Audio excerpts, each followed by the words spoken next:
حدیث میں آتا ہے ابن ماجہ کی چیپٹر نمبر 16 حدیث نمبر 219 جو اللہ کے رسول کہتے ہیں یا ابو در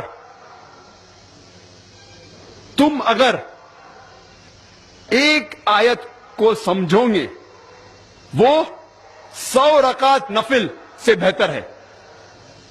اللہ کے رسول فرماتے یا ابو در تم اگر ایک قرآن کی آیت کو سمجھو گے وہ 100 رکعت صلاح نوافل صلاح سے بہتر ہے.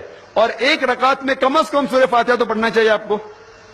کم از کم 7 آیتیں ہیں. 100 رکعت میں کم از کم 700 آیتیں ہیں. تو اللہ کے رسول فرماتے ایک آیت کو سمجھ کے پڑھنا سمجھنا 700 آیت کی تلاوت کرنے سے بہتر ہے. یعنی سمجھنا 700 گنا صرف تلاوت سے بہتر ہے. اللہ کے رسول فرماتے ابن ماجہ میں اور یہ صحیح حدیث ہے. ہم لوگ سے پوچھتے ہیں قرآن شریف کیوں نازل کیا گیا تو لوگ کہتے ہیں جب اوپننگ سرمنی ہوتی نا اوپننگ سرمنی آفس کی تو قرآن شریف پڑھنے کا. جب گھر کا افتتاح ہوتے تو قرآن شریف پڑھنے کا. جب کوئی مر گیا تو قرآن خوانی کرتے. تو قرآن شریف نازل کیا گیا تھا قرآن خوانی کے لیے. اور لوگ کرتے ختم قرآن 1 2 3 ختم قرآن کے رمضان میں 3 بار 4 بار 10 بار الحمدللہ آپ کو ثواب ملے گا انشاءاللہ ملے گا. لیکن اگر آپ رمضان میں 2 بار ختم قرآن کرتے ہیں میری یہ رائے رہے گی کہ ایک بار عربی میں پڑھو اور ایک بار ترجمہ پڑھو وہ بہتر ہے. کم از کم سمجھ میں تو آئیں گا آپ کو. اور اگر آپ چاہتے ہیں کہ اوپننگ سرمنی میں قرآن خوانی ہو یا افتتاح ہو گھر کا تو قرآن خوانی ہو کوئی مر جاتا قرآن خوانی. میں کوئی قرآن کی آیت میں صحیح حدیث میں نہیں جانتا ہوں کہ محمد صلی اللہ علیہ وسلم یا صحابہ کوئی مر جاتا تو قرآن پڑھتے تھے یا کوئی افتتاح کے لیے قرآن پڑھتے تھے.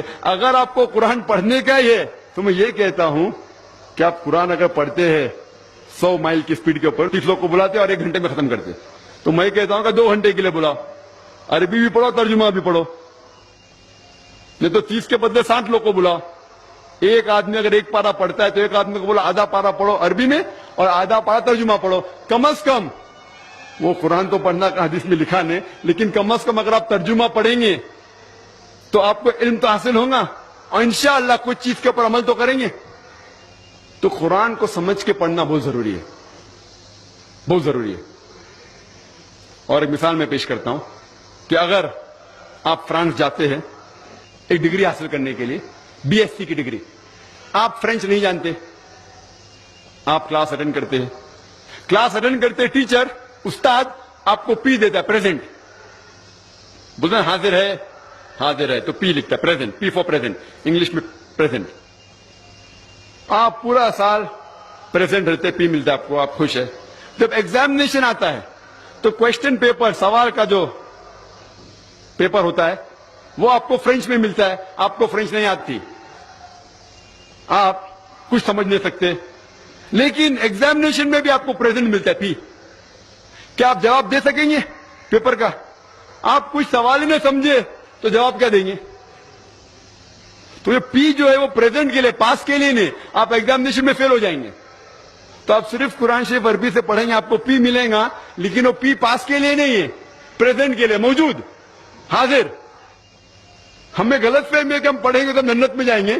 صرف پڑھنا کافی نہیں ہے پڑھ کے سمجھو اور قرآن مجید پہ عمل کرو تو انشاءاللہ آپ جنت میں جائیں گے.